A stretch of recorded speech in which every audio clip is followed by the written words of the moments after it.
Voilà, je propose qu'on commence cette session. Alors, c'est une session originale, c'est la première fois qu'on l'organise, grâce en particulier au partenariat de l'Agence de la biomédecine.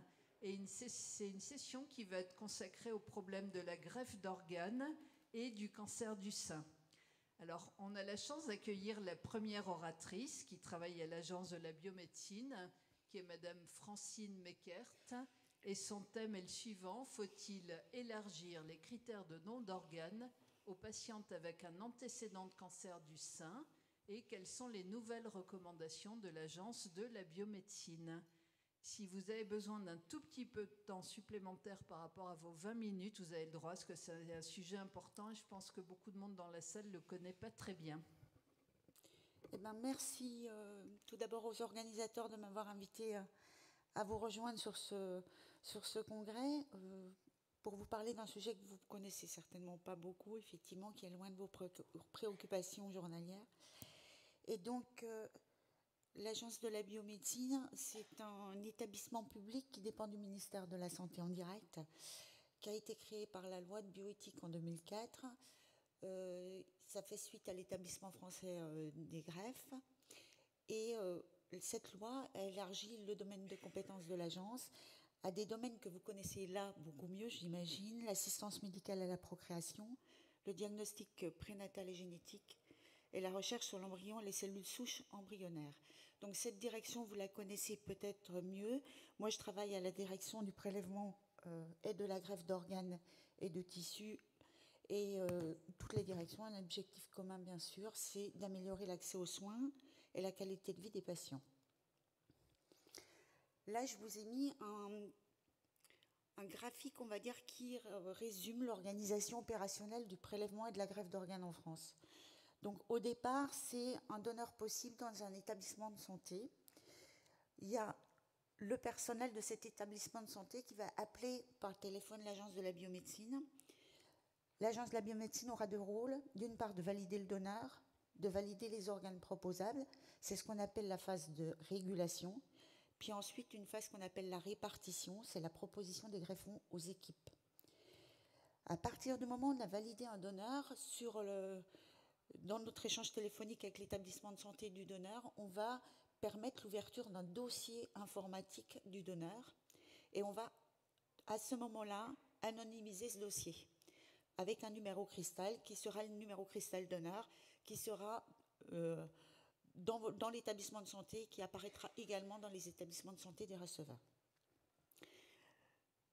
Quand on propose un greffon à une équipe, on lui donne accès au dossier du donneur. Donc il va avoir tout le dossier donneur et toute l'imagerie de ce dossier donneur.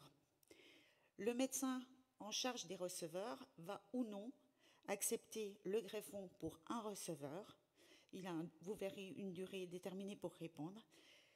Et donc, une fois que tous les greffons sont répartis, il va y avoir un lien qui va se faire entre l'établissement de santé du donneur et tous les établissements de santé des receveurs pour organiser le bloc opératoire et le prélèvement multi-organes. Donc les établissements du donneur, alors je sais pas d'où vous venez en France, il y a 184 établissements autorisés au prélèvement d'organes sur le territoire. Les autorisations sont délivrées par les ARS. Il y a des personnels dédiés qu'on appelle les coordinations de prélèvement d'organes et de tissus. Là, il y a une astreinte infirmière H24. Il y a des procédures d'appel dans les services cibles qui sont la neurologie, les urgences et la réanimation, des procédures de prise en charge en réanimation. Et ça fonctionne avec des budgets fléchés qui sont au regard de l'activité N-1. Si vous travaillez dans un établissement public non autorisé au prélèvement d'organes, voire même privé, mais qu'il y a des donneurs potentiels d'organes, normalement vos établissements ont une convention avec les établissements autorisés pour des transferts de donneurs pour prélèvement. La régulation de l'Agence de la biomédecine, c'est une régulation H24, 365 jours par an. Il y a 2 médecins H24 et il y a 4 cadres infirmiers H24.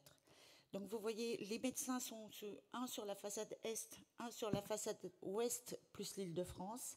Et les 4 cadres infirmiers sont répartis par couleur sur la carte. Quand on valide un donneur, c'est en lien donc avec la coordination de prélèvement et le réanimateur qui est en charge le donneur.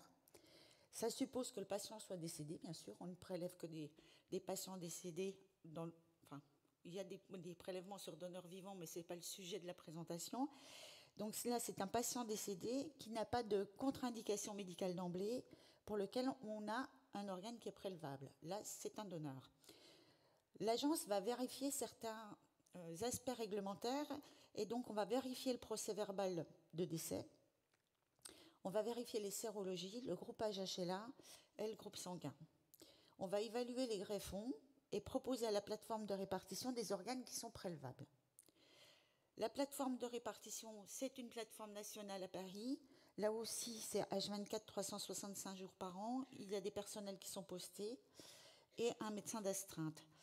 On propose les greffons donc en fonction d'une aide au choix à des receveurs ciblés en fonction de règles de répartition qui sont publiées au journal officiel.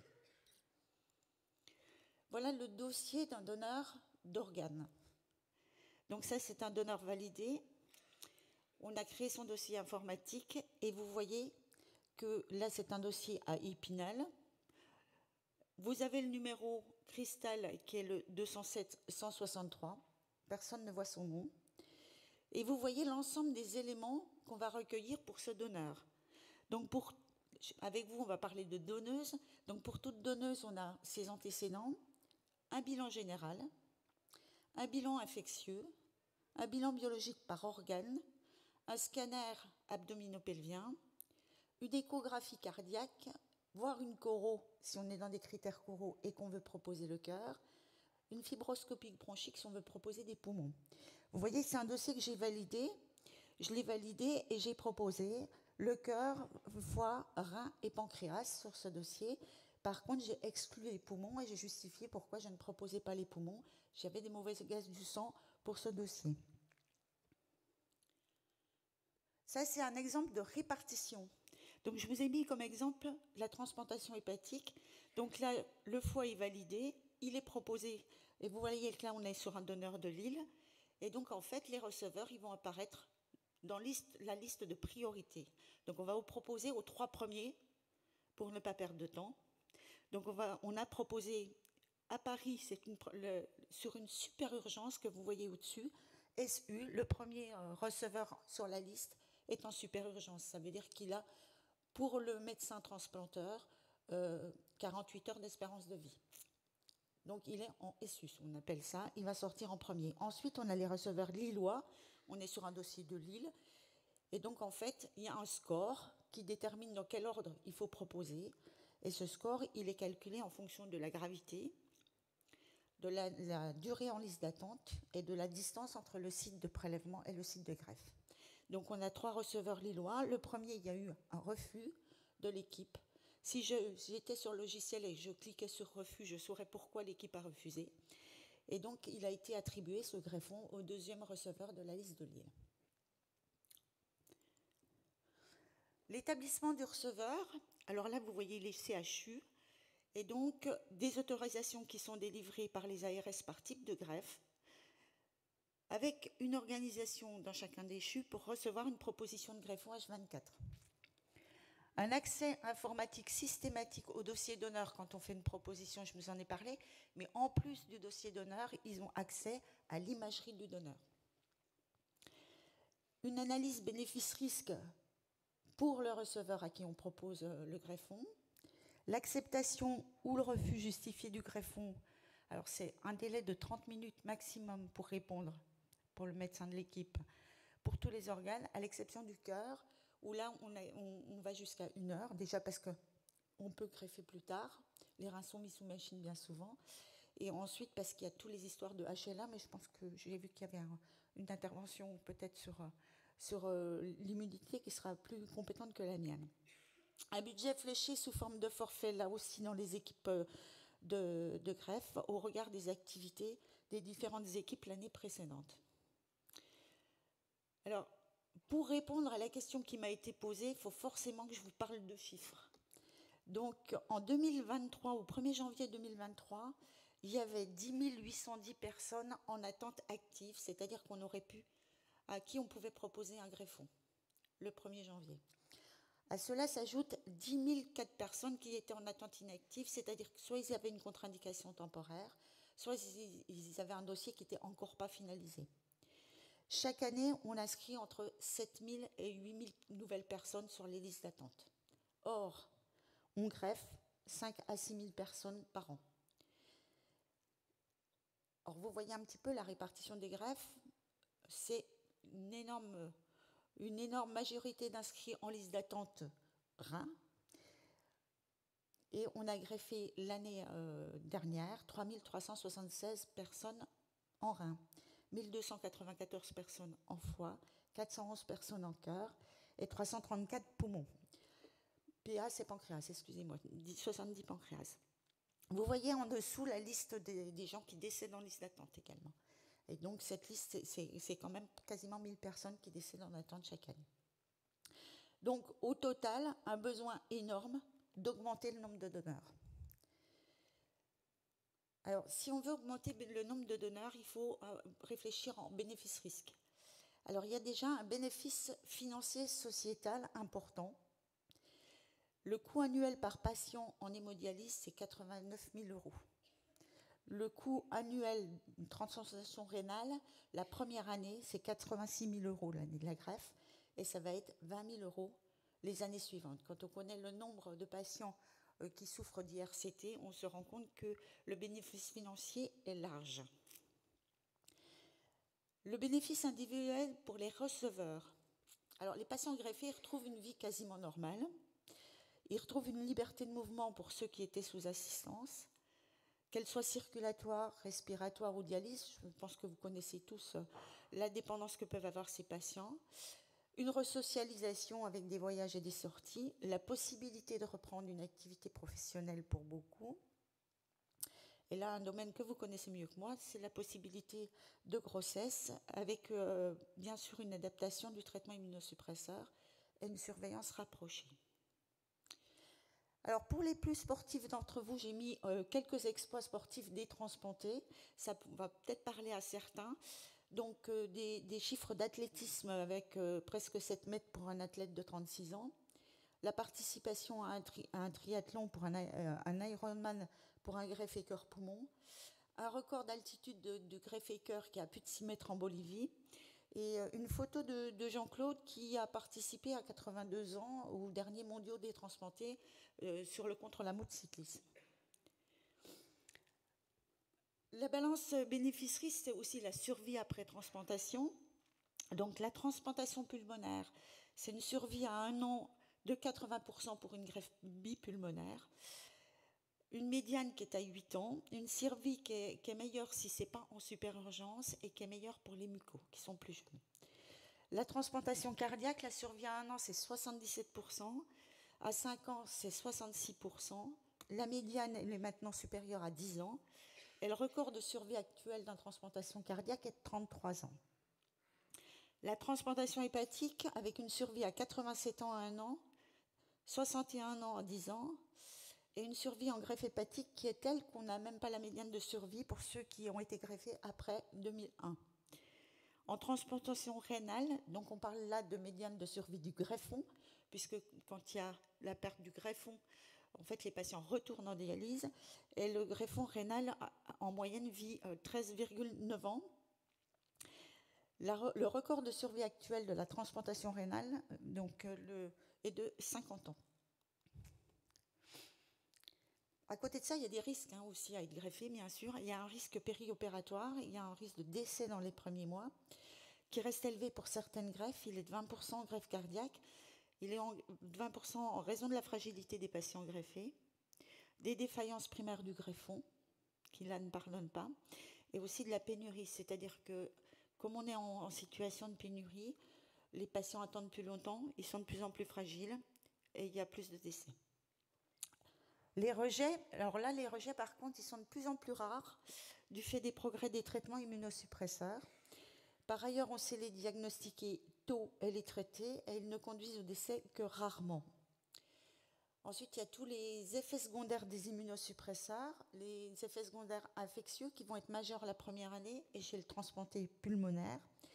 Les maladies néoplasiques qui peuvent être transmises ou donc des maladies de novo qui imposent un suivi médical rapproché, et les maladies cardiovasculaires secondaires dans l'immunosuppression. Mais dans les risques, il y a aussi le risque de ne pas être greffé. Et le risque de ne pas être greffé, c'est le décès par défaillance terminale d'un organe vital, ou alors la surmortalité en dialyse quand c'est le rein. Et je vous ai mis deux graphiques pour symboliser cette surmortalité.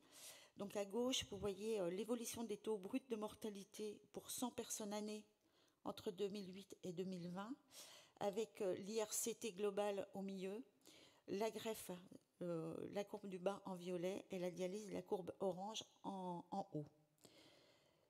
Et si on compare la mortalité par rapport à une population générale, des dialysés ou des greffés, on se rend compte sur la courbe de droite que pour les plus jeunes, il n'y a quasiment pas de surmortalité avec greffé.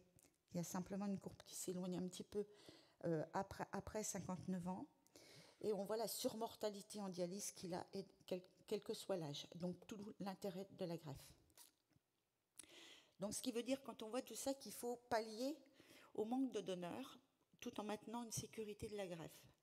Alors là, je vous ai mis en petit une photo. Ça, c'est un donneur idéal. C'est un donneur qui meurt en bonne santé.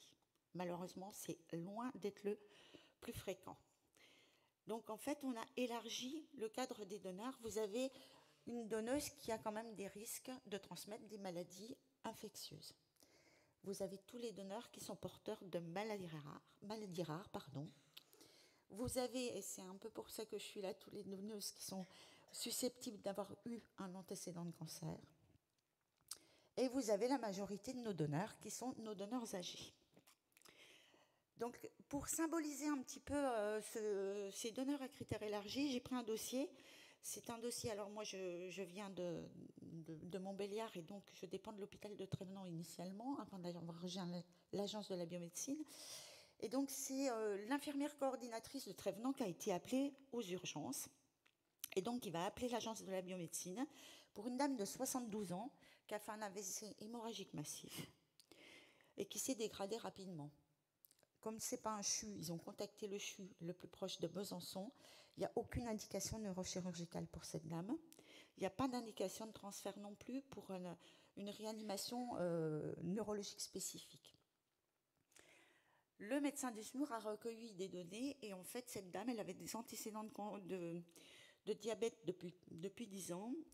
On sait qu'elle a un cancer du sein opéré il y a plus de 10 ans et on sait qu'elle a une sclérose en plaques qui est suivie en neurologie, donc à Trévenans, ce qui a permis à l'infirmière de coordination des prélèvements de regarder le bilan et de voir qu'il y a un bilan biologique rénal et hépatique qui était normal 4 mois auparavant sur l'informatique hospitalière. Donc cette dame, elle est au-delà de toute ressource thérapeutique. Et en fait, on me demande, est-ce une donneuse en réanimation est-ce une donneuse puisque le réanimateur va l'admettre en réanimation uniquement si c'est une donneuse. Donc là, je vous ai symbolisé le régulateur de l'agence de la biomédecine à 3h du matin face à toutes ces nombreuses questions. Et en fait, la petite lumière au bout, c'est nos référentiels. C'est vraiment nos meilleurs amis à 3h du matin. Donc il y a un groupe de travail à l'agence, moi c'est pour ça que je suis là, je le coordonne, qui s'appelle Maladies rares, cancer et intoxication, où on a travaillé sur des fiches d'aide à la décision en lien avec Orphanet Urgence et les centres nationaux de référence pour les maladies rares. On a 200 fiches rédigées. Malheureusement, il y a plus de 6000 maladies rares référencées, donc on a encore beaucoup de travail. On a, depuis de nombreuses années, rédigé un référentiel cancer et du coup, on le met à jour en lien avec les sociétés savantes. C'est donc une aide à la décision de prélèvement multi-organes pour les donneurs avec des antécédents de cancer. Et la partie gynécologique n'avait pas été revue depuis 2007. Alors, une actualisation, et vous le savez mieux que moi, au regard des évolutions dans les connaissances sur les cancers du sein était absolument nécessaire, avec des évolutions dans les prises en charge thérapeutiques et dans les résultats de ces prises en charge. De plus, une grande hétérogénéité des cancers du sein, qui demandait d'affiner les critères de sélection, de connaître le pronostic établi de la maladie cancéreuse, pour voir les donneuses qui avaient une contre-indication d'emblée, les donneuses qui n'avaient jamais de contre-indication, enfin qui n'avaient pas de contre-indication sous réserve de l'évaluation le jour J, et des donneuses avec des cas plus limités pour lesquels il fallait qu'on discute avec vous, les experts. Donc il y a eu une prise de contact avec le professeur Matelin pour lui demander de nous aider pour la révision de cette partie scénologie. Et le professeur Matelin m'a dirigé vers le professeur Usan pour les autres cancers gynécologiques. Donc le travail avec votre collège, donc Madame Matelin participe à une réunion de la direction opérationnelle du prélèvement et de la greffe. Le collège a mis à notre disposition des régulateurs de l'Agence de la biomédecine un document qui a été rédigé par la commission scénologie, donc généralité sur le cancer du sein. Comme vous l'avez compris, nous ne sommes pas du tout spécialistes ni de cancérologie ni de gynécologie. Ensuite, vous avez fait une revue de la bibliographie sur donc greffe et cancer du sein, avec la rédaction d'un article qui s'appelle Cancer du sein et greffe d'organes, revue systématique et méta-analyse, donc qui a été réalisé par Mathilde Lapointe et collaborateurs. La rédaction et la validation de l'aide à la décision en fonction du type morphologique, du suivi, du recul, et donc la mise à disposition également gentiment d'un annuaire d'experts que nous pouvons joindre, nous, médecins de l'Agence de la biomédecine de régulation pour les situations complexes. Le référentiel cancer, voilà un petit peu à quoi il ressemble. Une rémission de 5 ans minimum est requise, sauf pour les cancers in situ, les basocellulaires cutanés, certains cancers de prostate et du sein, sous condition de connaître le type histologique précis, les traitements, l'obtention et la persistance d'une rémission complète, le suivi oncologique et la date de dernière visite. Vous voyez donc le chapitre 7 qui est l'appareil génital avec la révision qui a été faite pour corps utérin, ovaire et choriocarcinome, donc avec la Société française d'oncologie gynécologique. Et donc la partie scénologie qui a justifié d'un document spécifique. Et voilà nos aides à la décision. Et donc tout d'abord le type morphologique, ensuite la classification, ensuite le recul et le suivi, ensuite les données complémentaires qui sont les données du jour, c'est-à-dire le résultat du scanner, le résultat de l'examen clinique et de la palpation clinique des seins et des aires ganglionnaires. Et donc, votre aide à la décision avec est-ce qu'on peut prélever, oui, tout organe, oui, certains organes, ou non, pas du tout. Donc, on a pris les in situ, on peut y aller tout le temps, les carcinomes canalaires infiltrants, en fonction de la classification, on ira ou pas, et en fonction du recul, on prélèvera certains organes ou pas. Ensuite, les lobulaires infiltrants, c'est pareil, on récupère toutes ces informations. Et donc là, par contre, un avis d'expert avec l'ensemble des éléments disponibles. Ensuite, il y a des cancers de bon pronostic, donc pour lesquels, si l'examen du jour est sans particularité, le scanner et l'analyse des aires ganglionnaires et mammaires, on pourrait y aller systématiquement sans aucun recul et pour tous les organes. Et les cancers du sein chez l'homme, les familiaux de cancer, les antécédents familiaux de cancer et de cancer génétique. Donc là, systématiquement, je pense, on ira vers vous, on se tournera vers les experts. Et le cas particulier de la dame de 80 ans qui a eu un cancer du sein il y a plus de 30 ans, pour lequel on n'a même pas retrouvé la napate, mais donc vu le recul et avec des examens très précis du jour, on pourra éventuellement y aller avec l'avis d'expert. Donc si on revient sur notre dossier que je vous avais présenté, grâce à ce référentiel, j'ai pu proposer les 2 reins. La patiente a été admise en réanimation pour un éventuel don, donc j'avais donné le feu vert. Elle est passée en mort encéphalique. Le lendemain, il y a eu un entretien avec les proches qui ne retrouvent pas d'opposition exprimée du vivant. Et donc, on a pu prélever les 2 reins. Les 2 reins ont été attribués. Un rein au score local, et c'était donc Besançon, le CHU le plus proche, et puis un rein qui a été attribué à Strasbourg au score national. Alors, je vous remercie pour votre attention. Je vous remercie également pour votre gentillesse au futur quand vous aurez des demandes d'avis, soit par la coordination de prélèvement si vous êtes sur un site autorisé, soit par un médecin de l'Agence de la biomédecine si vous êtes un des experts qu'on est susceptible de solliciter. Et je vous ai mis, pour vous changer un petit peu, le ruban vert. Ça vous change de couleur et c'est le ruban pour le nom d'organe.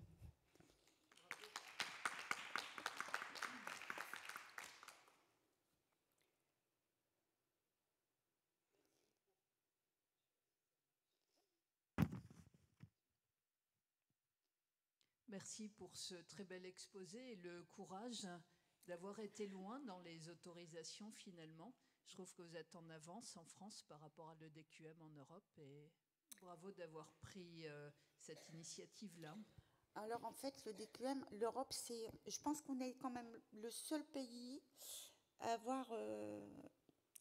à s'être rapproché des sociétés savantes et à prendre le temps d'analyser par type de cancer pour justement, alors je pense qu'on n'est pas le seul pays à avoir un problème de pénurie, hein, par contre, mais du coup, je pense que c'est très intéressant parce que dans la balance bénéfice-risque, il faut penser que là, vous avez la super urgence foie, par exemple, il va décéder dans les 48 heures s'il n'a pas d'organe.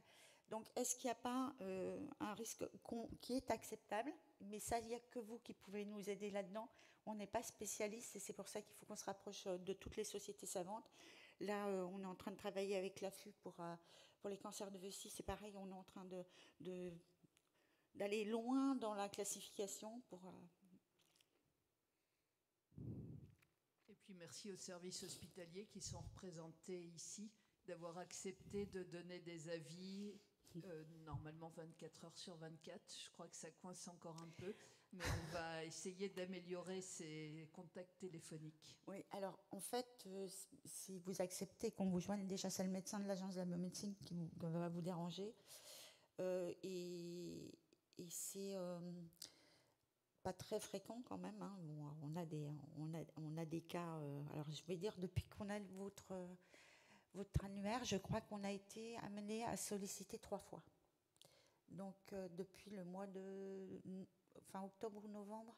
Donc ça a été 3 appels. Donc c'est quand même pas très très fréquent puisqu'on suit le référentiel et on appelle que quand on est dans une case où c'est appel de l'expert. Donc comme les canalaires infiltrants sont quand même les plus nombreux et qu'on ne vous appelle pas beaucoup pour les canalaires infiltrants, donc voilà.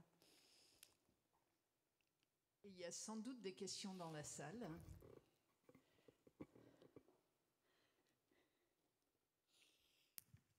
Bonjour, merci pour ce travail. La première question, enfin la seule question, c'est pour évaluer cette balance bénéfice-risque, on ne connaît pas pas le nom, mais l'urgence susceptible, on ne sait pas s'il y a une super urgence en fait.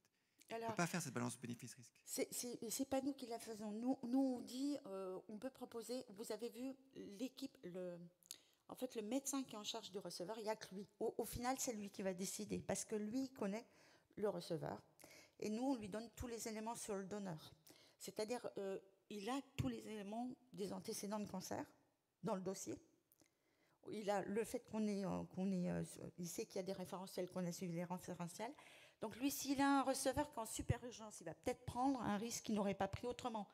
Et donc lui, c'est comme on propose pour un receveur, il n'y a que lui qui peut évaluer la balance bénéfice-risque en fonction de son receveur. Du coup, pour rendre le donneur éligible au PMO, c'est en amont encore de ces décisions. L'avis d'expert, par exemple. Alors, l'avis d'expert, nous, on le note, et c'est en fonction du receveur qui va prendre le risque ou pas. Vous rendez un avis sur... dans certains cas, vous pouvez dire on peut proposer que des super urgences. On donne cette granularité. Mais vous pouvez, si vous pensez que là, le risque est élevé, vous nous dites il ne faut proposer que pour une des super urgences. Et nous, on va proposer qu'aux super urgences. Et du coup, dans le cas des super urgences, on identifie 2, je ne peux pas greffeur, mais le cœur et le foie. Le foie va être exclu quasiment tout le temps. Alors, il y a des super urgences cœur. Oui. Les super urgences cœur, c'est 48 heures renouvelables de foie. Il y a des super urgences, enfin, les super urgences cœur, maintenant, elles sont au score national, mais elles sont tout au-dessus, donc c'est plus de 900 points, et donc du coup, on sait que ça correspond à des super urgences. Les super urgences foie, vous avez vu, elles sont individualisées dans les 2 choix. Poumon, il y a des super urgences également. Rein, il peut y en avoir exceptionnellement quand on n'a plus accès à la dialyse, parce qu'il n'y a plus de voie d'abord. Voilà. Et antécédents de cancer sein, parce que là qui nous occupait, foie et poumon, on va l'exclure. Alors, on discute avec vous de ces dossiers, justement, sur des dossiers avec énormément de recul, avec tous des éléments, parce qu'on a tout le scanner, on a le scanner corps entier, on a le scanner crâne, on peut éventuellement, dans certains cas, mais ça c'est compliqué, demander les marqueurs, si on peut les avoir dans des délais compatibles avec l'organisation du prélèvement. Et donc, on en discute avec vous, c'est pour ça qu'on vous joint, en fait, pour parler avec vous de est-ce qu'on peut proposer le foie, est-ce qu'on peut proposer le poumon, en fonction de tous les éléments qu'on a. Juste une petite remarque, ça ouvre d'autres problématiques aussi sur les modalités de surveillance des patients greffés, parce que, des patients greffés, parce que on le verra avec les cas cliniques, mais évidemment, on n'a pas les mêmes risques selon les antécédents de cancer du sein de la patiente qui est prélevée. Et là aussi, je pense que ça demande à être affiné et à être réfléchi et discuté de façon collégiale, parce qu'on n'aura pas la même problématique si on a une patiente qui a eu une lésion RH+, ou triple négative, évidemment, dans le timing comme dans la fréquence et les modalités de surveillance. C'est tout à fait pour ça que nous, comme on n'a pas les compétences, j'ai appelé moi dernièrement, j'avais tout le compte-rendu à l'impact que j'ai mis à votre disposition avec les résultats des récepteurs. Et donc la décision a été prise avec ce niveau de connaissance. Si je n'avais pas eu ce niveau de connaissance, peut-être que la décision n'aurait pas été la même. Donc ça dépend de ce que vous pouvez mettre à votre disposition comme éléments qui vont vous permettre de dire oui ou non. Et ensuite, pour les receveurs, il y a un lien donneur-receveur par notre logiciel, hein, vous avez vu, le numéro cristal. Chaque receveur, on sait quel est son donneur. Et donc, il y a une surveillance et une biovigilance. Et s'il y a quelque chose qui se passe chez un des receveurs, toutes les équipes des autres greffons sont mises en alerte et vont surveiller de façon rapprochée. Mais déjà, toutes les équipes qui acceptent un greffon savent toutes que c'est un contexte particulier d'un antécédent de cancer. Il va y avoir un suivi rapproché chez les receveurs. Est-ce que vous avez des critères d'âge limite? Alors, les critères d'âge limite. Pour le greffon hépatique, je crois qu'on a dû prélever à 97 ans un donneur. C'est un peu... mais le greffon hépatique, il a la particularité de se régénérer et d'être programmé quasiment jusqu'à 120 ans. En fonctionnalité, voilà. Alors que le greffon rénal vieillit, mais du coup, on prélève des reins jusqu'à plus de 80 ans, mais on peut prélever les 2 reins d'un donneur et les greffer chez le même receveur. Pour le foie, on va prélever, pour les poumons, pardon, on va prélever au-delà de 70 ans. On va s'arrêter à 75-76 ans, mais je pense qu'on va encore repousser, vu les problématiques d'accès à la greffe qu'il y a. Pour le cœur, on évalue le cœur jusqu'à 70 ans, mais dès qu'on a... ça va dépendre du nombre de facteurs de risque, mais on va évaluer jusqu'en coronarographie pour être sûr de pouvoir le proposer, quoi. Plus de questions ? On va passer à la deuxième communication. Donc, on a bien compris une des angoisses qui était le cancer transmis par le donneur. Deuxième angoisse, quid de l'impact des immunosuppresseurs sur le risque de cancer du sein. Donc, on laisse la parole au docteur Suzy Brousse, qui est gynécologue au CHU de Rennes. Alors maintenant au CLCC, mais toujours à Rennes. J'ai déménagé il y a peu. Donc en effet, moi je vais vous parler de cette deuxième angoisse, c'est-à-dire que les patientes greffées ont des immunosuppresseurs et le risque évidemment que cette immunosuppression amène à un surrisque de cancer du sein. Donc cette fois, on n'est plus la patiente en tant que donneuse, mais on est la patiente receveuse et on se dit, ben mince, justement, je vais recevoir un organe. Quel est mon risque de cancer du sein sous immunosuppresseur une fois que j'ai reçu cet organe? Alors, je ne vais pas vous redonner les chiffres de l'ABM parce que moi, c'était ceux de 2021, on a ceux de 2022 maintenant qui sont plus récents. Mais en gros, c'était juste en effet pour revenir sur le fait que les greffes les plus fréquentes sont donc on a dit, les greffes rénales, puis hépatiques, puis cardio-pulmonaires. Et donc, on va reprendre un petit peu dans cet ordre-là.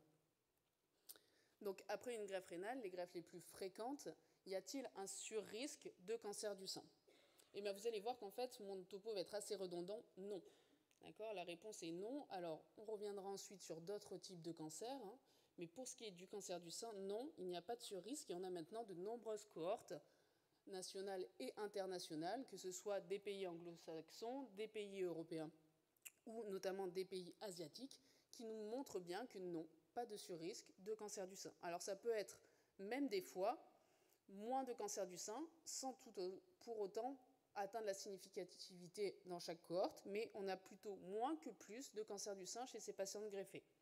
Il avait été suspecté qu'un meilleur dépistage pouvait diminuer ce nombre. Ça n'a pas vraiment de sens, théoriquement on en dépisterait du coup plus. Par contre, il y a pas mal de recherches qui sont faites et qui sont très intéressantes sur toute la réaction en fait, du greffon contre l'hôte, qui permet de repotentialiser une réponse immunitaire qui du coup agirait aussi contre le cancer. Donc ça c'est très intéressant. Il y a quelques petits bémols à ce message positif, notamment pour les cancers du sein avancés qui sont plus fréquents chez les patients greffés. Et dans le cadre de cancers avancés, on a une moins bonne survie chez des patients qui sont plus difficiles à traiter. Il y a aussi un petit peu plus de cas pour les patients greffés rénaux, on est d'accord, dans les populations âgées et masculines pour lesquelles le dépistage est par ailleurs beaucoup moins prévalent. On y reviendra par la suite. Une dernière chose, un petit peu plus fréquent en cas de rejet, d'accord ? Alors probablement parce qu'en cas de rejet, justement, on va tellement potentialiser l'immunosuppression qu'on augmente un petit peu le risque de ces cancers.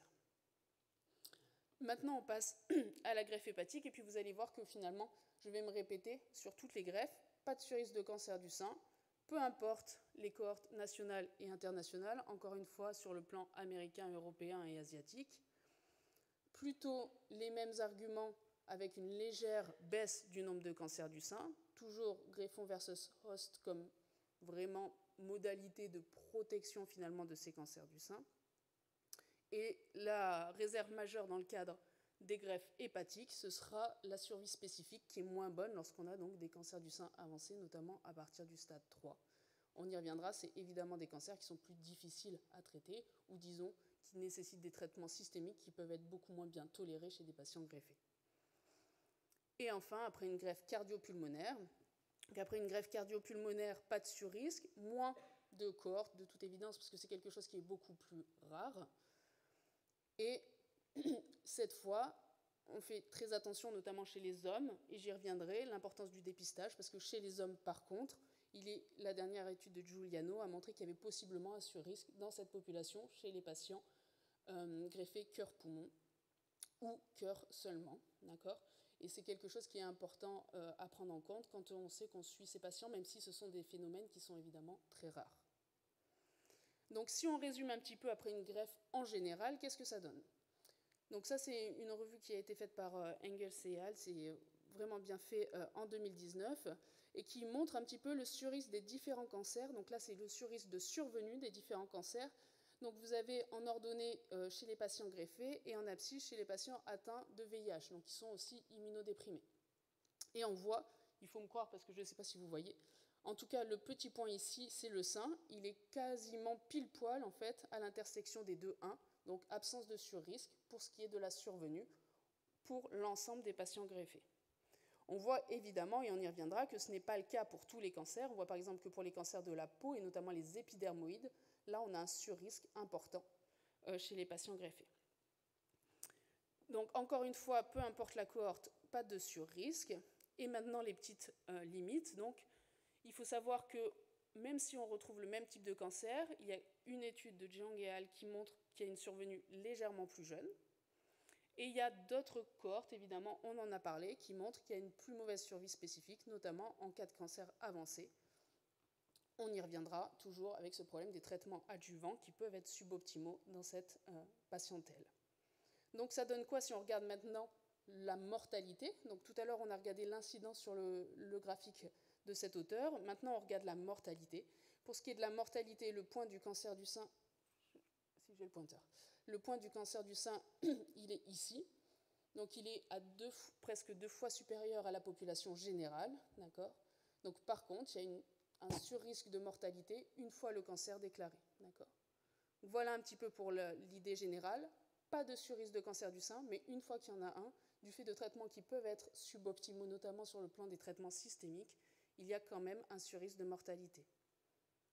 Alors qu'en est-il du rôle des immunosuppresseurs dans ce surrisque? Donc les traitements immunosuppresseurs, je ne sais pas si vous êtes tous des greffeurs aguerris ici, moi je ne le suis pas, donc j'ai re-regardé un petit peu ce qu'il en était des traitements immunosuppresseurs dans le cadre de cette greffe. Donc en quoi consiste un traitement immunosuppresseur? Eh bien, il va consister en, disons, autant que possible, éviter le rejet de la greffe. Qu'est-ce que ça veut dire éviter le rejet de la greffe? Ça va être modérer la réaction immunitaire, d'accord? Réaction immunitaire qui va se faire lorsque les lymphocytes T vont rencontrer les cellules présentatrices d'antigènes, cellules présentatrices d'antigènes qui vont évidemment présenter des antigènes de non-soi, puisque antigènes du greffon, aux lymphocytes T. Les lymphocytes T vont être activés par tout un tas de signaux qui peuvent être ciblés par des anticorps spécifiques sur lesquels je ne reviendrai pas parce que ça devient de la surspécialité. Mais surtout, on va essayer du coup de modérer l'activité des lymphocytes T, notamment en modérant la voie de l'IL-2, qui permet leur activation, par les inhibiteurs de calcineurin, donc cyclosporine et tacrolimus, mais aussi modérer leur division cellulaire en jouant sur le cycle cellulaire et en jouant sur l'inhibition de la synthèse des bases purées. Et ça, c'est l'aziathoprine qui est là, ou le mycophénolate mofétyl qui est MPA, parce que c'est son acide qu'on voit ici, qui joue sur la synthèse des nucléotides. On peut jouer un petit peu en amont aussi sur cette voie, en utilisant la voie PI3K, AKT, mTOR, et les inhibiteurs de mTOR, notamment le sirolimus et l'éverolimus. Ça, c'était pour vous remettre un peu les choses dans leur contexte. Maintenant, on va venir, du coup, un petit peu, selon chaque traitement immunosuppresseur, au surrisque de cancer du sein. Donc, on commence par les antimétabolites, et on commence par l'azatioprine. Donc, l'azatioprine, c'est un des plus anciens des antimétabolites, qui est fréquemment utilisé pour éviter, du coup, le rejet de la greffe.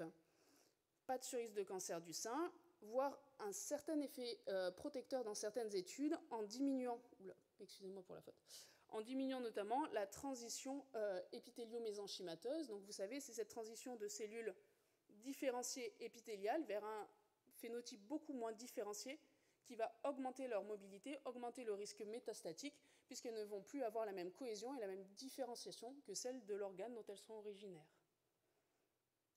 Une petite note avec les bémols ici. Il y a quand même donc un surrisque pour d'autres cancers importants. L'azatioprine favorise grandement les cancers du sein, donc il faut faire attention, les cancers de la peau, excusez-moi, si elle ne favorise pas les cancers du sein, donc c'est important de le savoir, d'accord? Et il y a notamment un rôle de photosensibilisation aux UV, d'accord? Donc ça, plus le fait qu'on joue sur la synthèse d'ADN, on va profondément modifier les cellules, notamment les cellules cutanées, d'accord? Et le risque de cancer, notamment épidermoïde, mais aussi de basocellulaire dans les dernières cohortes, notamment de 2021 et 2022, montre qu'il y a un surrisque dû à ce traitement de cancer cutané. Donc je sais qu'ici on est gynéco-obstétricien, mais quand on voit les patientes, on voit aussi leur névus, on voit aussi leurs lésions cutanées, et il ne faut pas oublier du coup de toujours les envoyer vers des dermatologues pour ces patientes greffées. Il est important de noter qu'il y a d'autres traitements, et on va y revenir, que sous mycophénolate notamment, il y a un risque un petit peu plus faible de cancer cutané, mais qu'il existe aussi. Donc ici, on jouait vraiment sur la transition épithélio-mésenchymateuse. On joue aussi du coup sur une déplétion en natural killers, d'accord, en cellules de l'immunité innée, et acquise par le rôle sur les CD4 TH1. On y reviendra un petit peu après. Donc l'autre antimétabolite, c'est donc le mycophénolate mofétyl et son acide. Pas de surrisque de cancer du sein, et on revient un petit peu sur la même chose qu'avec l'azatioprine, mais en diminué. D'accord ? Donc il y a les mêmes risques, mais un petit peu plus faibles, et on se rapproche du risque pour les inhibiteurs de mTOR, dont on parlera un petit peu plus tard. Quel est le mode d'action de cette molécule ? Eh bien là, on va limiter la synthèse tumorale du GTP, donc de son énergie, et on va induire une différenciation terminale adipocyte-like, notamment grâce par gamma. Donc, un petit surrisque, je vous l'ai dit, comme pour l'azatioprine pour les cancers cutanés, un petit peu moins que pour celle-ci. Et voilà à quoi ressemble du coup le mode d'action. Donc il faut vous dire que, évidemment, la cellule, pour grossir, et la cellule tumorale, encore plus, elle a besoin d'énergie, et que du coup, nous, on va jouer ici avec le mycophénolate mofétyle sur l'IMPDH, en limitant du coup cette production de GTP, qui est la voie alternative de production de l'énergie. Donc on va, en effet, diminuer un petit peu cette croissance tumorale, mais pas suffisamment pour diminuer le risque, notamment de cancer cutané. Ensuite, on passe aux inhibiteurs de la calcineurin. Le premier très utilisé, c'est la cyclosporine. Donc, pour ce qui est de la cyclosporine, pas de surrisque de cancer. L'effet protecteur possible, il serait aussi par la transition épithélio-mésenchymateuse et la diminution du risque métastatique, et à la fois sur la production d'ATP. Donc, il joue un petit peu sur les deux fronts, celui-ci. Qu'est-ce qu'il en est du risque de cancer? Possiblement un petit peu plus précoce que sous tacrolimus, qui est l'autre inhibiteur de la calcineurin, on y reviendra. Et toujours ce surrisque de cancer, notamment cutané, voire pour cette molécule rénale, par activation de la voie RAS et la surexpression de VEGF, donc de ce facteur vasculaire de croissance. Donc on a parlé un petit peu des tumeurs, maintenant on va parler des tumeurs bénignes. Il faut savoir quelque chose, c'est que sous cyclosporine, on a un surrisque prouvé de fibroadénome qui va jusqu'à 11% et qui arrive à peu près 3 ans après la transplantation. En fait, on a une augmentation prouvée de la densité mammaire et de la quantité de fibroblastes qui augmente ce risque de fibroadénome sous cyclosporine. C'est quelque chose de spécifique à cette molécule. Il faut savoir qu'il y a au moins une stabilité, voire une réversibilité qui est possible si on switch pour un inhibiteur de mTOR, et on y reviendra. Donc la deuxième molécule inhibiteur de la calcineurin, c'est le tacrolimus. Toujours pas de surrisque. Se pose la question de savoir est-ce qu'on fait mieux que la cyclosporine pour la survenue des cancers? Possiblement. En tout cas, moins de fibroadénome. Et pour les autres cancers cutanés, par contre, malheureusement, c'est à peu près semblable. Et donc, je vais passer un petit peu de temps sur cette dernière catégorie, les inhibiteurs de mTOR, parce que, comme vous le savez, nous, c'est les seuls qu'on connaît. Non, moi, pardon, peut-être que vous connaissiez toutes ces molécules. C'est les seuls qu'on connaît parce qu'en fait, ils sont utilisés dans le cadre de cancers avancés, de cancer du sein. Donc, quelle est leur action dans le traitement immunosuppresseur et quel est leur surrisque de cancer du sein? Cette fois, vous vous en doutez, si je n'avais pas de surrisque de cancer du sein pour tous les autres, ceux qui sont utilisés comme traitement dans le cancer du sein, il n'y en a pas non plus. Diminution du risque par rapport notamment au mycophénolate mofétyle pour le MM, et en fait même une synergie donc avec les traitements systémiques adjuvants, notamment pour les tumeurs RH+, en cas de résistance aux inhibiteurs de l'aromatase. C'est même utilisé donc en clinique pour des tumeurs évidemment avancées, résistantes aux thérapies que l'on donne habituellement, voire pour les tumeurs HER2 métastatiques. Et la question se pose maintenant pour les TNBC, donc pour les tumeurs du sein triple négatives, d'autant plus du coup pour le sirolimus ou rapamycine, l'autre mTOR inhibiteur dont je vais vous parler. Donc on a la même chose, pas de surrisque de cancer du sein, une diminution par rapport aux autres molécules, et donc une synergie là avec beaucoup plus de littérature, que ce soit pour les RH+ résistants, pour les HER2 méta ou pour les TNBC, notamment lorsqu'ils sont mutés PTEN, d'où une possible option thérapeutique en effet dans le futur pour cette sous-population. Je vais vous expliquer un petit peu comment. Donc un petit mot sur ces mTOR. Donc ça c'est les recommandations américaines de la FDA et de la NCCN. Donc l'éverolimus a une place pour les cancers du sein, notamment lorsqu'ils sont RH+ résistants, je vous l'ai dit. Et on peut se poser la question de cancer lorsqu'ils ont des mutations TP53, PTEN, KRAS ou PI3KCA. Je vais vous montrer un petit peu pourquoi. Alors ça c'est la diapo un petit peu théorique de l'histoire, mais c'est quand même pour qu'on comprenne un petit peu ce qui se passe. En fait, les inhibiteurs de mTOR, il est ici. Il est en bout de chaîne, après une activation en fait par des facteurs de croissance, qui peuvent être HER2, qui peuvent être des récepteurs hormonaux. On va activer une voie, qui est la voie du phosphoinositol di- et triphosphate, sur laquelle joue PTEN, et qui, lorsqu'elle est activée pathologiquement, que ce soit par PTEN, par PI3K ou par AKT, va amener à une surexpression de mTOR. Et en fait, quand on agit sur mTOR, on agit sur le dernier maillon. C'est ce qu'on veut.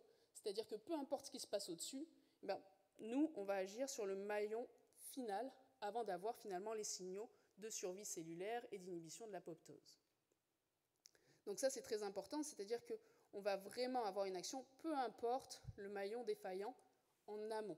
Okay, c'est pour ça que, peu importe la voie PI3K, AKT, mTOR, PTEN, TP53, PI3K activée, finalement, nous, on va arriver après avec nos inhibiteurs de mTOR. C'est pour ça qu'il y a autant d'indications à ces inhibiteurs. Une autre de leurs actions, c'est leur action immunitaire. Et ça, c'est très intéressant, et c'est encore en investigation, parce qu'en fait, on sait qu'ils vont promulguer les CD8, donc cytotoxiques, les CD4 helpers, et les Treg. Notamment sur les Treg, en fait, là, ce que vous avez, les CANI, c'est donc les inhibiteurs de la calcineurin dont je parlais. En fait, ils vont juste bloquer les Treg, bloquer l'IL2. Ce n'est pas tout à fait vrai avec les inhibiteurs de mTOR, et on va avoir en fait un dialogue qui va s'organiser entre les T-cells effecteurs et les Treg par promulgation en fait de cette IL2.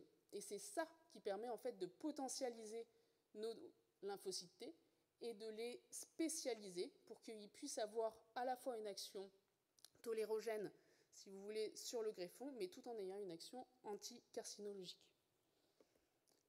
La question se pose maintenant de savoir, du coup, est-ce qu'on les met en systématique après une greffe rénale? Alors, on n'en est pas encore là.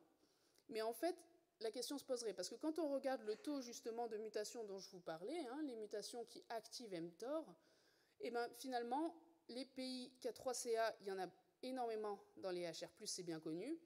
Dans les HER2, on va retrouver un petit peu moins, mais pas mal de PTEN, et pas mal de PTEN et d'AKT dans les TNBC. Donc si on part du principe que l'ensemble de ces mutations vont jouer sur mTOR, on pourrait tout à fait mettre des PI3K inhibiteurs, des AKT inhibiteurs ou des mTOR inhibiteurs après, du coup, une greffe en cas de cancer du sein. Alors maintenant que je vous ai parlé un petit peu donc, des différentes sur-risques, des différents sur-risques, je vais vous parler rapidement, je vous assure, de la prise en charge de ces patients transplantés, parce que finalement, on ne le fera pas plus tard. Donc je vous ai parlé qu'il était très très très important de réaliser un dépistage cutané, oui. Qu'est-ce qu'on fait pour le dépistage mammaire? Je vous ai dit, il n'y a pas de sur-risque mammaire, donc finalement, d'après les sociétés savantes, on fait à peu près la même chose qu'en population générale. Donc que ce soit dans les pays anglo-saxons, dans les pays européens ou dans les pays asiatiques, ils font la même chose que leur propre dépistage, donc ça dépend. Tout le monde ne fait pas tous les 2 ans comme nous. Ce qui est très important comme message clé, c'est ne pas oublier ce dépistage. D'accord ? Ne surtout pas oublier ce dépistage, notamment chez les hommes, okay, parce qu'en fait, la plupart des cancers, lorsqu'ils sont diagnostiqués à un stade précoce, peuvent être traités de manière beaucoup plus simple, de toute évidence, que quand on a besoin d'un traitement systémique. Donc ne pas oublier le dépistage, c'est des patients qui ont déjà des suivis longs, les patients greffés, mais par contre, il faut vraiment se dire que ça, c'est pas quelque chose qui doit passer à l'as si on en a marre de passer son temps à l'hôpital. Alors par contre, il faut évidemment considérer que ça peut être un surtraitement et un coût, notamment étude des États-Unis obligatoirement, parce que c'est possiblement plus difficile par contre d'interpréter les imageries. Donc on a parlé un petit peu de la suractivité fibroblastique et du fibroadénome. Il y a aussi une augmentation des calcifications bénignes mais aussi malignes chez les insuffisants rénaux, notamment les insuffisances rénales sévères. Et ça, c'est bien connu, donc il faut savoir les interpréter pour ne pas avoir notamment de surtraitement de ces patientes. Un dernier petit mot, du coup, sur le traitement. Qu'est-ce qu'on fait quand on a trouvé ces cancers? Si possible, on les traite comme tout le monde. C'est facile à dire pour la chirurgie, voire pour l'hormono. C'est sûr que pour la chimiothérapie, on n'est jamais super serein quand on traite un patient greffé. Pour ce qui est de la greffe rénale, on sait qu'il y a plus de risques évidemment d'échec de greffe lorsqu'on donne des traitements systémiques optimaux, mais sans diminution de l'OS, donc c'est intéressant. Et quid maintenant de nos immunothérapies qui arrivent? Alors ça, je n'ai pas la réponse. Ce serait très intéressant du coup de voir dans le futur ce qu'il en est. On sait que peu importe les immunosuppresseurs, il n'y a pas de différence de survie parmi les patients greffés versus, disons, peu importe le type d'immuno, il n'y a pas de différence de survie. Et il y a un intérêt important en fait à ces immunosuppresseurs en cas d'effet indésirable de nos immunos. En fait, il faut savoir que les molécules que je vous ai présentées là, c'est des molécules, donc on est d'accord, qui évitent le rejet du greffon. Mais en fait, c'est des molécules qui sont utilisées lorsque on a justement une surréaction à nos immunothérapies. D'accord ? Donc les deux sont utilisés en clinique et sont utilisables ensemble. Et la dernière question, donc je vous ai expliqué un petit peu tout à l'heure tout ce qui ont été des inhibiteurs de mTOR. Donc qu'est-ce qu'on fait? Est-ce que justement, quand on a besoin d'une immunothérapie, on switch vers un inhibiteur de mTOR pour jouer sur à la fois l'immuno et à la fois sur les voies du coup d'activation intracellulaire? Ça c'est la question.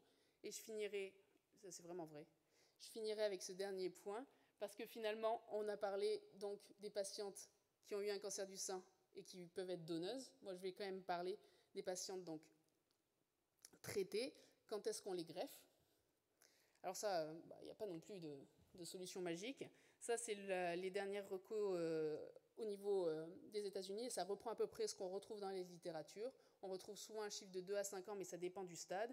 Et on voit aussi maintenant dans la littérature, et de toute évidence, que ça dépend du sous-type moléculaire. Se pose maintenant la question de savoir, en fait, est-ce qu'on fait un test génomique, puisque maintenant on a des tests pour savoir quel est le risque justement de rechute à tel âge, pour savoir est-ce que, justement, on se dit qu'on met le cut-off à tel chiffre et que si on a un tel chiffre, c'est qu'on a plus de bénéfices à avoir une greffe. Tout ça, ça reste encore à définir, mais en tout cas, ce qui est très important, c'est que c'est toujours après des bilans d'imagerie, donc il faut toujours suivre ces patients et ces patientes, voire la question se pose de savoir est-ce qu'on fait une IRM en cas de prédisposition, d'antécédents, etc. Merci. Merci beaucoup de ce topo très très exhaustif qui nous fait sortir un peu de notre zone de confort, et qui nous rassure sur les perspectives pour ces patientes, qui nous rassure aussi quand même sur les perspectives d'interaction avec les thérapeutiques à venir, bien qu'on n'ait pas toutes les réponses effectivement, parce que les mécanismes physiopathogéniques nous laissent penser qu'il n'y aura pas probablement de surrisque. Est-ce qu'il y a des questions dans la salle? Une question, mais parce que ce n'est pas mon domaine, hein, mais si vous dépistez un cancer du sein chez une greffée rénale, que vous savez qu'il y a un surrisque et une difficulté de la prise en charge, est-ce que vous avez déjà envisagé une transplantectomie pour un traitement maximal, optimal, et un retour en dialyse, voire une seconde greffe plus tard? Alors, pour en avoir discuté avec les oncologues, parce que moi, personnellement, je n'ai aucune expérience de ça, non. Ils partent quand même du principe qu'ils préféreront toujours, de toute façon, déjà favoriser le traitement systémique premier, donc pour ne pas retarder quoi que ce soit, et parce qu'il y a quand même pas mal de greffons qui vont survivre à tout ça. Donc ils vont quand même tenter le traitement optimal autant que possible, en essayant de préserver le greffon. Donc ils se mettent toujours en relation évidemment avec les médecins qui suivent, donc les néphrologues ou peu importe, pour voir justement comment adapter le traitement immunosuppresseur et rendre les deux possibles avec une cohabitation optimale avec le traitement systémique, mais ils testeront toujours le traitement systémique optimal et après ils verront comment s'adapte le greffon. Parce que souvent, quand on fait ça, c'est qu'il y a urgence à introduire ce traitement systémique, d'autant plus maintenant qu'il y a de plus en plus d'indications à des traitements du coup néoadjuvants.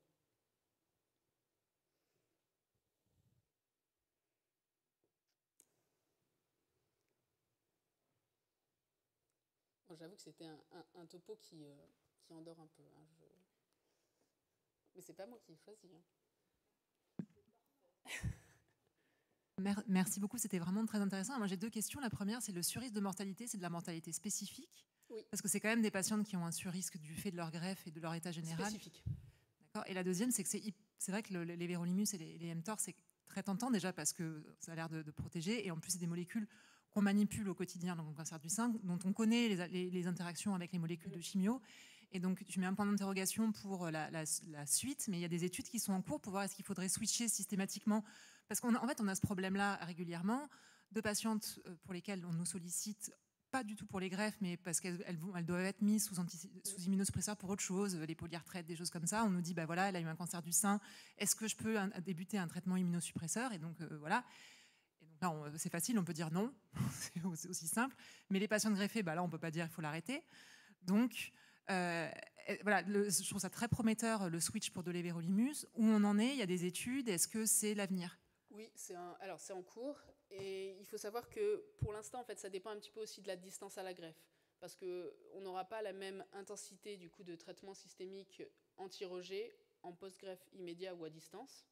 Donc ça dépendra aussi un petit peu de ça. À distance, maintenant, oui, il y en a pas mal qui sont en cours et je pense qu'on va de plus en plus se diriger vers ce type de traitement et des inhibiteurs de mTOR une fois la phase aiguë passée.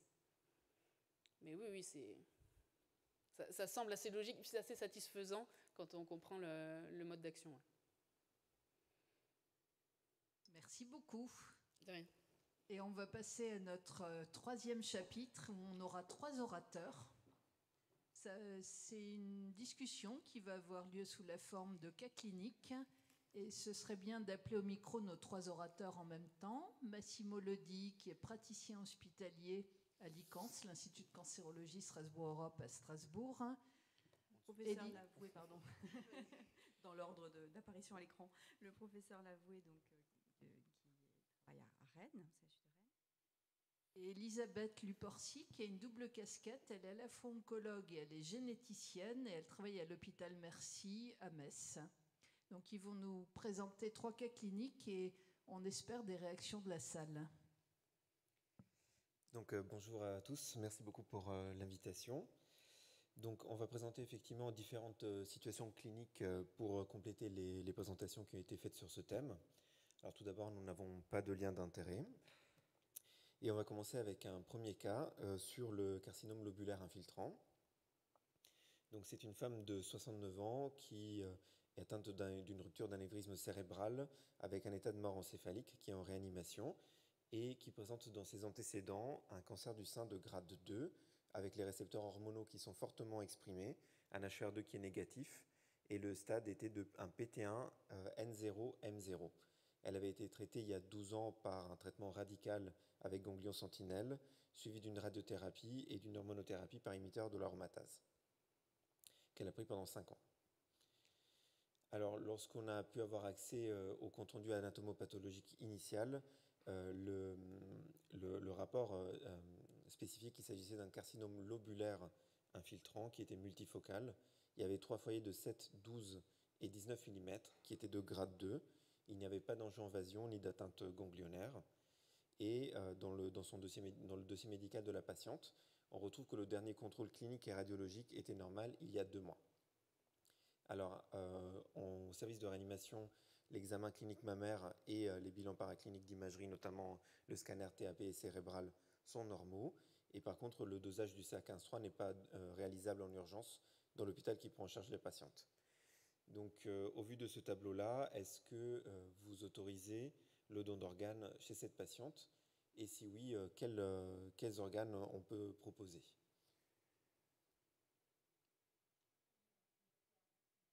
Pardon? Ouais.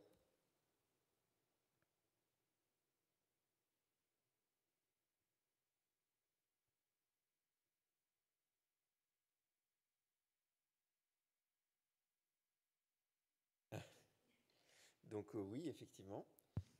Mais quels organes? Ça, c'est une autre question.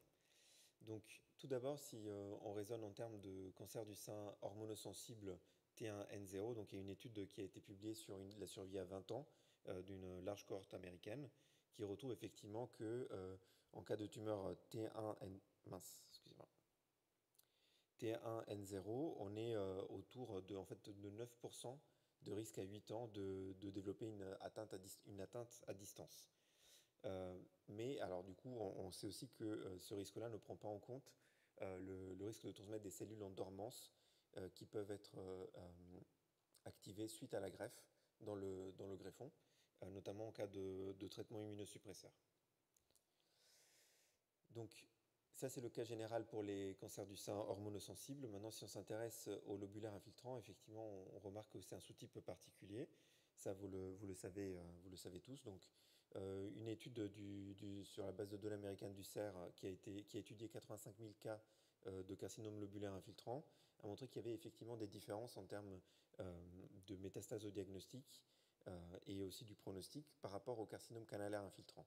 Donc ça, c'est une notion aussi qui est importante à avoir parce qu'on sait que les lobulaires ont plus de métastases au diagnostic, mais elles ont également un moins bon pronostic à long terme par rapport au carcinome canalaire infiltrant, avec un hazard ratio à 1,23. Et également, elles ont un plus haut risque de développer des métastases hépatiques que les carcinomes canalaires infiltrants. Ça, c'est une deuxième étude du groupe international de recherche sur le cancer du sein qui a étudié et qui a publié donc, dans le JCO en 2008 une étude qui comparait également les lobulaires versus les canalaires. Et en fait, il montrait de manière très intéressante qu'après 6 ans, le risque de récidive du lobulaire était supérieur à celui du canalaire, alors qu'à l'inverse, avant ces 6 ans, c'était le risque du canalaire qui était plus important. Donc ça, c'est important parce que le lobulaire présente un surrisque à distance qui le rend vraiment différent du canalaire. Ils avaient montré également qu'il y avait plus de métastases osseuses en cas de carcinome lobulaire infiltrant. Alors, lorsqu'on regarde dans la littérature, effectivement, il y a des cas particuliers qui étaient rapportés avec les sous-types lobulaires, notamment 2 cas qui sont assez marquants. Un premier qui a été publié en 2017 sur une patiente qui avait un carcinome, la donneuse avait un carcinome lobulaire infiltrant métastatique vertébral, et elle a donné sa cornée à une femme qui a développé en fait des foyers tumoraux au niveau du greffon, au niveau de la cornée. Elle a fait 4 foyers tumoraux dans les années qui ont suivi la greffe, dont un qui est aussi apparu après l'arrêt des traitements immunosuppresseurs, ce qui montre effectivement que le risque de transmission du cancer lobulaire est également indépendant du traitement immunosuppresseur. Et un autre cas, c'était un cas qui a été publié par Cooper en 2022, qui montrait effectivement chez une donneuse qui n'avait pas d'antécédent de cancer du sein connu, la transmission d'un cancer du sein lobulaire occulte via un rein, et qui a été donné à un homme de 68 ans. Et effectivement, il a développé un cancer au niveau du greffon. Ça a été montré avec des analyses moléculaires que c'était effectivement il venait de ce greffon, qu'il avait un génotype féminin. Et du coup, le patient on a fait la transplantectomie et il est en rémission depuis. Donc, en conclusion, ce qu'on souligne vraiment dans le cas du carcinome lobulaire infiltrant, c'est effectivement ce risque de récidive à long terme qui existe et qui doit être pris en compte dans la démarche de la réflexion du don d'organes. Et également, un autre point à souligner, c'est le fait que le foie doit accorder une attention particulière au foie, car le risque est plus important. Et dans le contexte de cette situation clinique, ce qu'on pourrait proposer, étant donné les antécédents de la patiente, c'est de donner le rein, le cœur et la cornée, en sachant que la cornée n'a pas de contre-indication en cas d'antécédent de cancer, mais par contre le foie et le poumon ne sont pas recommandés dans cette situation. Voilà, je vous remercie pour votre attention. On fait les questions à la fin. Madame Eckert a peut-être des commentaires à faire sur ce cas. Voilà.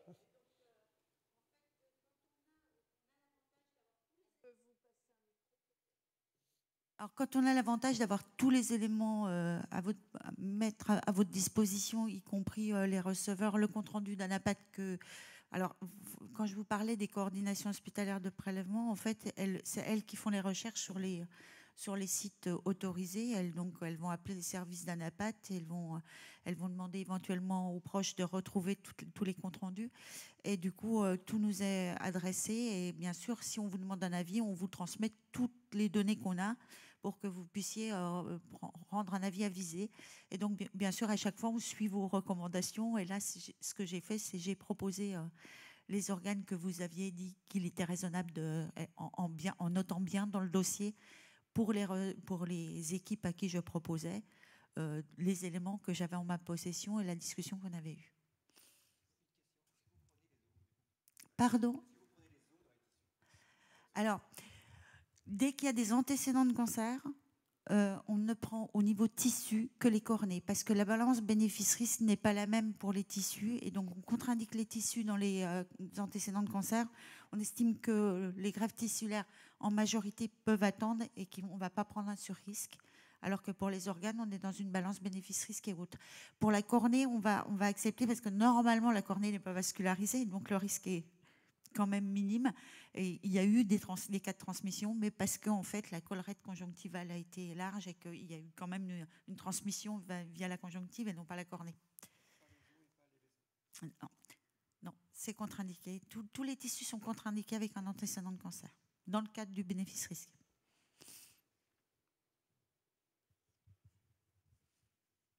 Merci beaucoup. Je crois que c'est à Vincent maintenant. Oui. Ah, il y a encore une question.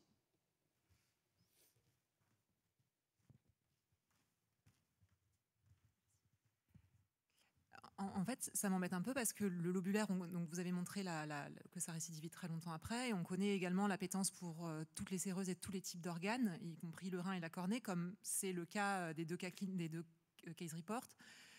Et donc, c'est les seuls organes qu'on autorise, rein, cornée. Et est-ce que finalement, les lobulaires, je sais qu'on manque de donneurs, mais ce ne serait pas ceux qu'il faudrait réserver aux super urgences exclusivement? Parce que, j'ai du mal à avoir la cohérence de dire que les deux seuls cas cliniques, les deux seuls case reports, c'est corne et rein, ça récidive plus, que ça récidive plus dans des endroits parfaitement aberrants. On a tous des histoires de chasse, de lobulaires dans des endroits complètement hétéroclites. Voilà, donc Oui, tout à fait. En fait, effectivement, c'est des cas cliniques qui en fait traduisent un peu des situations exceptionnelles. Je voulais quand même qu'on en parle parce qu'effectivement, le risque de, le fait de choisir de donner un organe d'une patiente qui a un lobulaire métastatique est quand même, pas quelque chose qu'on recommande. Et ça, c'est la situation particulière pour ce don de cornée, c'est que c'était une patiente qui était métastatique. Donc, elle avait quand même une charge tumorale importante, circulante. Et pour l'autre situation, c'était un cas de cancer occulte qui a été transmis, et c'était effectivement un lobulaire. Mais ce n'est pas comme... c'est le fait que ce soit un cancer occulte, on a toujours ce risque de passer à côté, de ne pas le diagnostiquer. D'où l'importance justement de réaliser le bilan préopératoire, pré-don, même s'il n'est pas toujours performant à 100%, au contraire. Mais le fait que ça soit ces deux cas particuliers sont quand même des cancers. L'un, c'est un cancer métastatique et l'autre, c'est un cancer occulte. Ouais, après, le lobulaire, on ne peut jamais vraiment dire qu'il ne soit pas occulte. Il récidive super tard dans des endroits... je ne sais pas quelle est l'opinion de... Non, personne n'a d'avis. Je suis d'accord, on va faire le deuxième cas clinique pour avancer, mais où l'histoire de la naturelle de la maladie, qu'elle est sur le triple négatif, est beaucoup plus rassurante pour autoriser la greffe d'organes, on est d'accord. Et c'est le lobulaire, c'est l'élément qui est le plus inquiétant sur le long terme. Et le seuil des 5 ans est, pour le lobulaire, le moins... Voilà, mais c'est pour ça qu'il y a les experts, qu'il y a la liste et qu'on doit discuter au cas par cas. C'est pour ça que pour les lobulaires, on demande toujours un avis d'expert. On ne l'a pas laissé dans des recommandations. Et ça permet de discuter aussi du degré d'urgence. Oui, non, je sais bien, mais je vois pas, même en tant qu'expert, comment réussir sereinement à valider une greffe de lobulaire. Ça va être la balance bénéfice-risque. On sait qu'il y a d'où la super urgence. 1000 personnes qui attendent un don d'organes et qui vont mourir chaque année. Donc c'est sûr qu'on va prendre un risque certain et qu'on a voulu exposer d'ailleurs.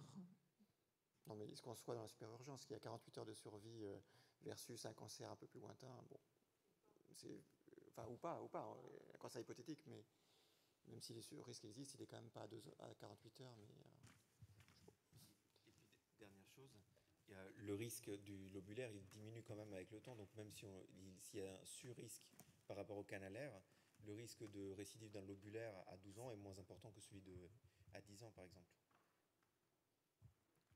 J'avais juste une question, excuse-moi, pour Madame Mecker. Dans le cas clinique qui vient de nous être exposé, donc on exclut le prélèvement hépatique, mais admettons dans le cadre d'une super urgence, c'est une exclusion même définitive, c'est-à-dire que si on n'a personne et que la super urgence il y a vraiment la super urgence, il n'y a pas d'autres cas, est-ce qu'on peut être amené quand même à autoriser? Alors, là, en l'occurrence, on a eu la discussion en amont pour... voilà. C'est votre collège qui a considéré qu'il n'était pas raisonnable de proposer un lobulaire quand on n'avait pas un certain recul. Et là, dans la discussion qu'on a eue, on va dire en bilatéral, puisque je vous ai eu au téléphone, la décision qui a été prise, ça a été de ne proposer que les reins. Donc nous, si vous voulez, nous ne sommes pas du tout spécialistes. Hein. Si vous nous dites, on peut proposer qu'à une super urgence parce que hépatique, parce qu'on a un recul de 12 ans, qu'on est en triple négatif, nous on va proposer en disant bien aux transplanteurs, voilà, on est dans un sur-risque puisqu'on est sur un lobulaire infiltrant. Voilà. Donc nous, on suit vos recommandations. deuxième cas clinique que je trouve beaucoup plus simple parce que c'est un triple négatif. Alors, alors le cas clinique, j'ai un vrai cas parce que j'ai demandé à la coordination de Rennes de m'en sortir un, enfin de m'en retrouver quelques-uns.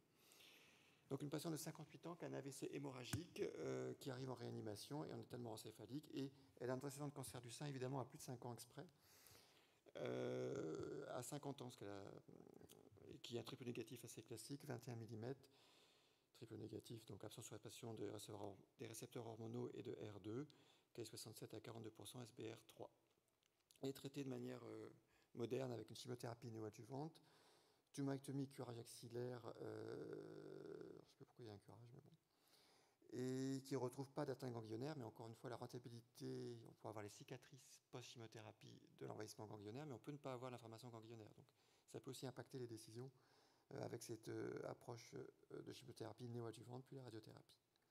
Elle a un suivi récent de 6 mois qui montre un sein normal, enfin cassé ACR2. Donc un petit rapide rappel sur l'histoire naturelle des deux maladies du cancer du sein, ceux qui sont RH+, et encore plus lobulaires, où la cinétique des métastases est encore plus tardive, de manière générale, et les cancers du sein triple négatif. Les cancers du sein triple négatif sont à pronostic plus péjoratif que les autres, avec un risque métastatique d'emblée plus important, et dans les 3 premières années post-diagnostic, y compris pour les patientes N négatifs. Donc elles récidivent plus, et plus souvent sous des formes majoritairement sous des récidives dans les 3 ans, de manière significative par rapport au RH+. Les sites de métastatiques sont poumons, foie et cerveau, et aussi à moindre mesure par rapport au lobulaire au niveau des os.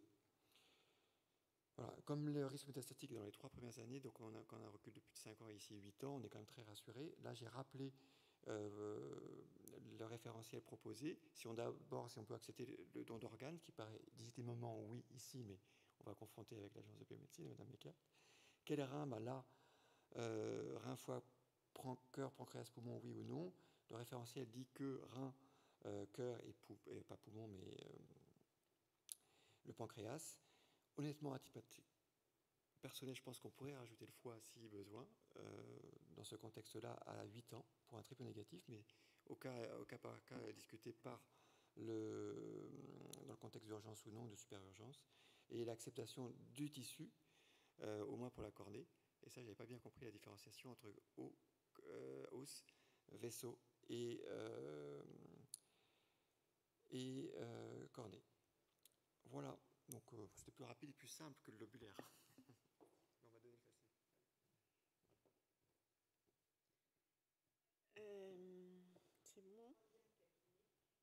C'est bon. Voilà. Va être présenté par Elisabeth, oncogénéticienne et oncologue. Voilà, je vais essayer de donner un petit peu d'optimisme. Donc effectivement, c'est la problématique du triple négatif avec un antécédent familial. Donc cette patiente de 37 ans qui a eu un cancer triple négatif à l'âge de 30 ans, était très orientée sur les greffes d'organes puisque son père avait été greffé pour un rein suite à un accident, une insuffisance rénale. Enfin bon, elle en avait parlé. Donc elle avait un antécédent familial de cancer du sein chez une tante maternelle à 45 ans. Donc automatiquement, vu la gravité du triple négatif, dès qu'on annonce un cancer du sein triple négatif, malheureusement, elles sont allées sur Internet et elles ont vu que c'était le pire. Donc là, en plus, dans ce contexte, on donne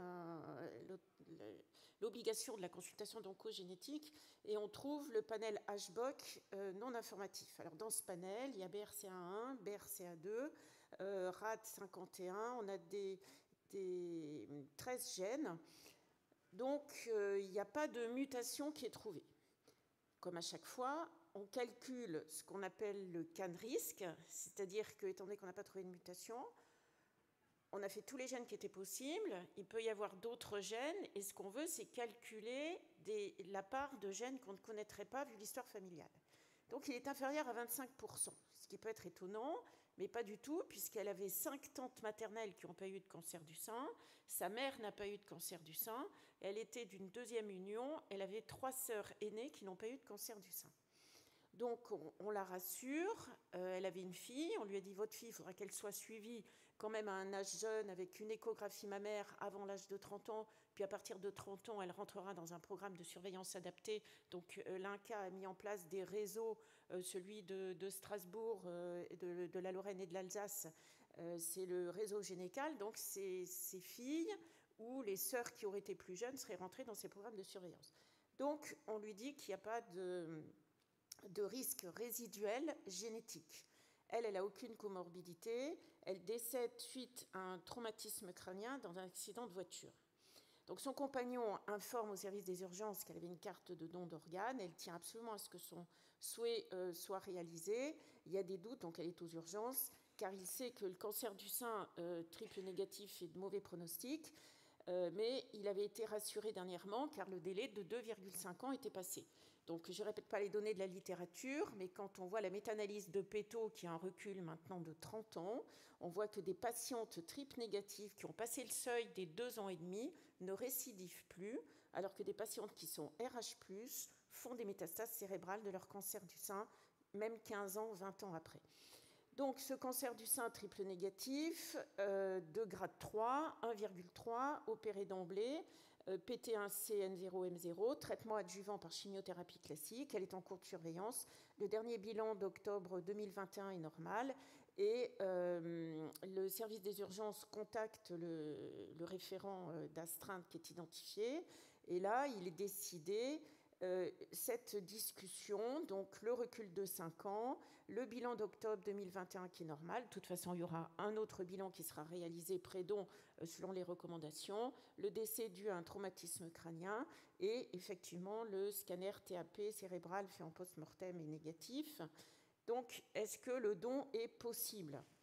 Alors oui, il a été décidé la cornée, le cœur, le poumon, foie et rein. Et le compagnon a remercié l'équipe soignante et la volonté des médecins d'aller jusqu'au bout de la démarche souhaitée de sa compagne. Donc je vais passer au suivant et puis on discutera les deux en même temps puisque c'est des cas génétiques. Donc là, on est sur un cas clinique numéro 4 avec une patiente de 29 ans sans antécédent personnel de cancer. Par contre, il est découvert un variant délétère BRCA suite à une histoire familiale de syndrome sein-ovaire. Elle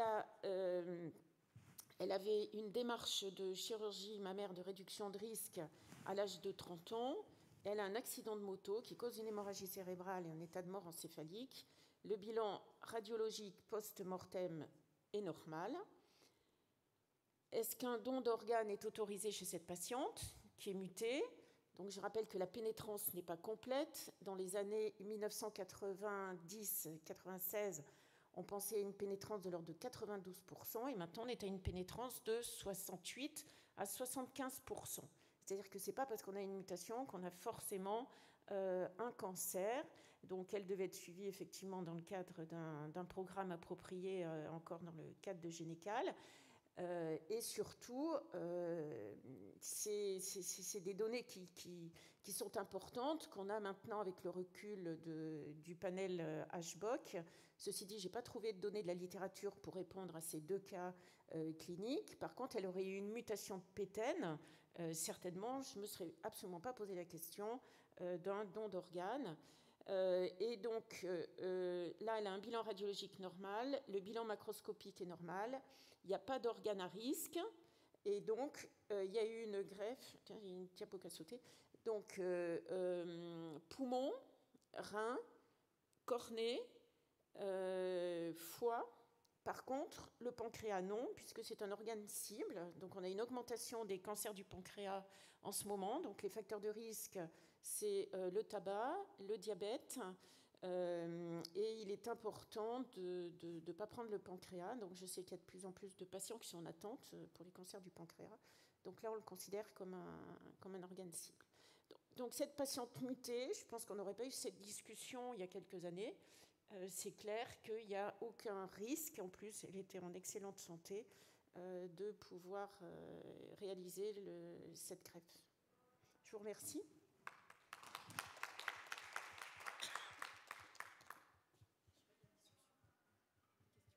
On a le temps pour une dernière question.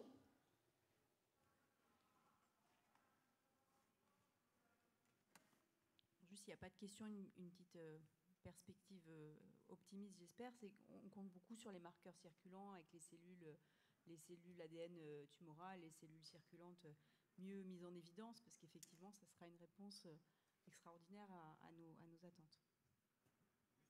Voilà, l'agence de biomédecine, du coup, donc mutation BRCA, exclusion pancréas définitive. Alors, nous, on n'a pas les compétences à répondre, donc c'est là où on se tourne vers vous. Et donc, du coup, il y a des experts généticiens dans la liste des experts joignables. Je ne sais pas si vous en faites partie, mais donc on va se tourner vers les pros. Et là, si on nous dit qu'il faut exclure le pancréas, bien sûr, on va exclure le pancréas, mais pour quasiment tous les cancers génétiques, on a mis dans le tableau qu'il fallait joindre un expert, parce que c'est vraiment très, très spécifique. Alors, on a un généticien à l'agence, hein, on a le professeur Janvaux, mais on peut le joindre 2 jours. On n'arrive pas à le joindre la nuit, il n'a pas d'astreinte. Donc, en fait, nous, on a vraiment une problématique qui est de joindre les gens H24. Et donc, c'est pour ça qu'on va joindre les gens qui sont sur notre annuaire. Et mais c'est vous qui allez nous donner la réponse, c'est pas nous qui l'avons, ça c'est sûr. Nous, on n'a pas les compétences. Bon, je dirais qu'on manque de données, hein, mais vu le nombre de cancers du pancréas qui sont mutés maintenant, il y a des facteurs de risque, c'est évident. Donc peut-être qu'elle n'avait aucun risque que la mutation de BRCA1, mais je pense qu'il faut vraiment l'éviter. En tout cas, maintenant, c'est du theranostique, puisqu'on traite les patients avec des inhibiteurs de PARP pour les cancers du pancréas. Donc pour moi, c'est assez fort pour dire qu'il ne faut pas prélever le pancréas. Bon, il n'y a pas d'urgence hein, en greffe de pancréas, on a cette particularité-là aussi. Donc, je pense que si vous nous dites vraiment là, c'est pas raisonnable, personne ne va proposer un pancréas dans ce cadre-là. Et les demandeurs, c'est surtout des diabétiques, c'est ça? Les demandeurs? Dans les recommandations de l'EDQM, ils contre-indiquent la greffe de pancréas pour BRCA1, BRCA2 et pas le B2. Et qui sont les demandeurs de pancréas? C'est surtout les diabétiques? Alors, c'est les greffes de rein-pancréas, c'est des diabétiques qui sont en insuffisance rénale et on fait des greffes combinées. Et puis, les greffes de pancréas seules, ça peut être aussi des patients jeunes qui font des hypoglycémies qui peuvent être des urgences vitales et donc qui, du coup, vont être inscrits là, sur des listes d'attente de pancréas organes. Voilà, et on a de plus en plus de pancréatite aiguë. Je ne sais pas si vous avez vu ces données-là. Donc, est-ce que ça, c'est des risques aussi de greffe de pancréas après ceux où apparemment il y aurait une destruction du pancréas après des pancréatites aiguës? Alors, ils sont plus liés à l'obésité apparemment. Les pancréatites aiguës, c'est une contre-indication bien sûr pour le don de pancréas. Oui, maintenant, des pancréatites aiguës qui sont inscrites en liste, je ne crois pas qu'il y en ait en urgence. Une dernière question, avec l'apparition des îlots de Langerhans, ça modifie les choses ou pas sur la greffe de pancréas? Alors, en fait, il y avait déjà des greffes d'îlots de Langerhans, mais c'était dans le cadre d'un PHRC, et maintenant, c'est simplement, la différence, c'est qu'on fait des greffes d'îlots de pancréas, c'est une greffe qui est autorisée, elle n'est plus dans le cadre d'un PHRC. Donc,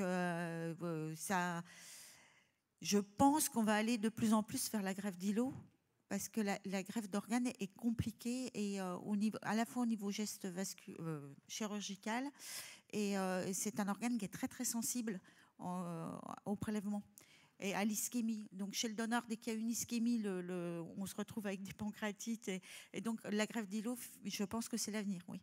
D'accord, mais du coup, on répondra aux mêmes contre-indications de prélèvement. Exactement.